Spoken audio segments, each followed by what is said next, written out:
আমি ভুল করে ডালের উপরে চাল ফেলে দিচ্ছি। ভগবান আমার মাথায় একটু বুদ্ধি দাও, না হলে স্বামী আমাকে কেলাইবে। আজকে আমি রান্না করব খিচুড়ি।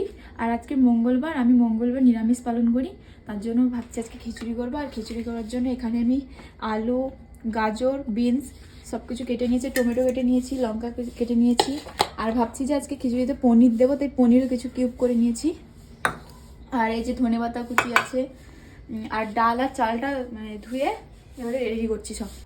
আমি এই যেখানে মুগ ডাল নিয়ে নিয়েছি। মা বললো যে 1 কাপ মুগ ডাল আর ½ কাপ চাল নিতে, কারণ আমি আগে খিচুড়ি করেছি কিন্তু রেগুলার তো করা হয় না, রেগুলার তো রান্না করি না, তার জন্য অভ্যাস নেই। তো ফার্স্টে আমি পনিরটাকে ভেজে নিচ্ছি। পনিরে আমি আগে দিয়ে হলুদ আর লবণ মাখিয়ে রেখেছি, দিয়ে হালকা করে ভেজে নিয়েছি। তারপর ডালটা আমি ধুয়ে করে ভেজে নিয়েছি। আর এক পাশে চাল বসিয়ে দিয়েছিলাম সেদ্ধ হওয়ার জন্য। তারপর আমি কড়াইতে তেল দিয়ে ফোড়ন টোড়ন সবকিছু দিয়ে দিয়েছি। 5 ফোড়ন দেয় কিনা আমি ঠিক জানি না, কিন্তু আমি দিয়ে দিচ্ছি। ফোড়ন দেওয়ার পরে আমি এখানে দিয়ে দিচ্ছি টমেটোটাকে একটু হালকা করে নেড়ে নেওয়ার পর আদা দিয়ে দিয়েছি, আদা বাটা। তারপর সব সবজিগুলোকে একসাথে দিয়ে দিয়েছি, আর আলাদা করে ভাজিনি, একেবারে কষে নিয়েছি।